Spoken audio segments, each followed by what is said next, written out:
اللہ کا نام لے کر جو بڑا مہربان نہایت رحم والا ہے۔ مومنو، اللہ سے ڈرو جیسا کہ اس سے ڈرنے کا حق ہے، اور مرنا تو مسلمان ہی مرنا، اور کسی شخص میں طاقت نہیں کہ اللہ کے حکم کے بغیر مر جائے۔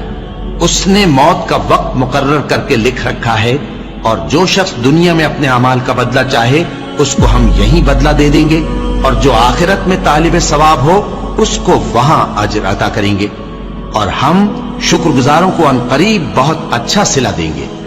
ہر شخص کو موت کا مزہ چکھنا ہے، اور تم کو قیامت کے دن تمہارے اعمال کا پورا پورا بدلہ دیا جائے گا۔ تو جو شخص دوزخ سے دور رکھا گیا اور بہشت میں داخل کیا گیا وہ مراد کو پہنچ گیا، اور دنیا کی زندگی تو دھوکے کا سامان ہے۔ اے اہل ایمان، تمہارے مال و جان میں تمہاری آزمائش ضرور کی جائے گی، اور تم اہل کتاب سے اور ان لوگوں سے جو مشرک ہیں بہت سی ایذا کی باتیں سنو گے، تو اگر صبر اور پرہیزگاری کرتے رہو گے تو یہ بڑی ہمت کے کام ہے۔ اور کاش تم ان ظالم یعنی مشرک لوگوں کو اس وقت دیکھو جب موت کی سختیوں میں مبتلا ہوں، اور فرشتے ان کی طرف ہاتھ بڑھا رہے ہوں کہ نکالو اپنی جانیں۔ آج تم کو ذلت کے عذاب کی سزا دی جائے گی، اس لیے کہ تم اللہ پر جھوٹ بولا کرتے تھے اور اس کی آیتوں سے سرکشی کرتے تھے۔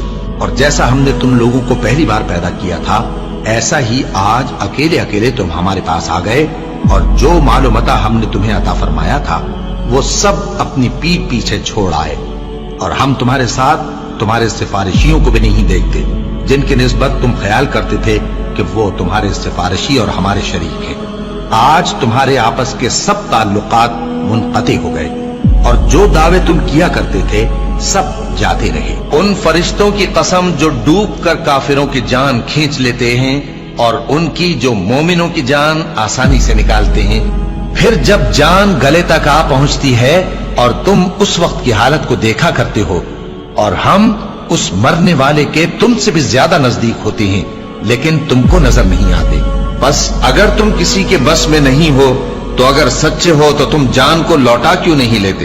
ہم نے تمہارے لیے موت کو مقرر کر دیا ہے، اور ہم اس بات سے عاجز نہیں۔ ہاں، جب جان گلے تک پہنچ جائے اور لوگ کہنے لگیں اس وقت کون جھاڑ پھونک کرنے والا ہے، اور اس جاں بلب نے سمجھا کہ اب جدائی کا وقت ہے اور پنڈلی سے پنڈلی لپٹ جائے، اس دن تجھ کو اپنے پروردگار کی طرف کھینچے چلے چلنا ہے۔ پھر ایسے مغرور نے نہ تو پیغمبر صلی اللہ علیہ وآلہ وسلم کو سچا جانا اور نہ نماز پڑھی، لیکن جھٹلایا اور منہ پھیر لیا، پھر اپنے گھر والوں کے پاس اکڑتا ہوا چل دیا۔ خرابی ہے تیری، خرابی پر خرابی ہے، پھر خرابی ہے تیری، خرابی پر خرابی ہے۔ کیا انسان یہ خیال کرتا ہے کہ اسے یوں ہی چھوڑ دیا جائے گا؟ وہ اپنے اہل و عیال ہی میں مگن رہتا تھا، وہ تو خیال کرتا تھا کہ اللہ کی طرف لوٹ کر نہ جائے گا۔ کیوں نہیں؟ اس کا پروردگار تو اس کو دیکھ رہا تھا۔ سو میں شام کی سرخی کی قسم کھاتا ہوں، اور رات کی، اور جن چیزوں کو وہ اکٹھا کر لیتی ہے ان کی، اور چاند کی جب وہ پورا ہو جائے کہ تم لوگ درجہ بدرجہ ضرور چڑھو گے، اور موت کی بے ہوشی حقیقت کھولنے کو طاری ہو گئی۔ اے انسان، یہی وہ حالت ہے جس سے تو بھاگتا تھا۔ سن رکھو کہ جو کچھ آسمانوں اور زمین میں ہے سب اللہ ہی کا ہے۔ سن رکھو کہ اللہ کا وعدہ سچا ہے، لیکن اکثر لوگ نہیں جانتے۔ وہی جان بخشتا اور وہی موت دیتا ہے، اور تم لوگ اسی کی طرف لوٹ کر جاؤ گے۔ اور جو مال ہم نے تم کو دیا ہے اس میں سے اس وقت سے پیشتر خرچ کر لو کہ تم میں سے کسی کی موت آ جائے تو اس وقت کہنے لگے کہ اے میرے پروردگار، تو نے مجھے تھوڑی سی اور مہلت کیوں نہ دی تاکہ میں خیرات کر لیتا اور نیک لوگوں میں داخل ہو جاتا۔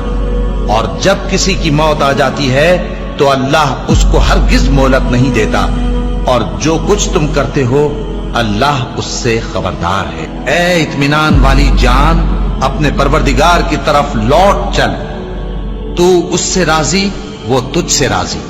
سو تو میرے خاص بندوں میں شامل ہو جا اور میری بہشت میں داخل ہو جا۔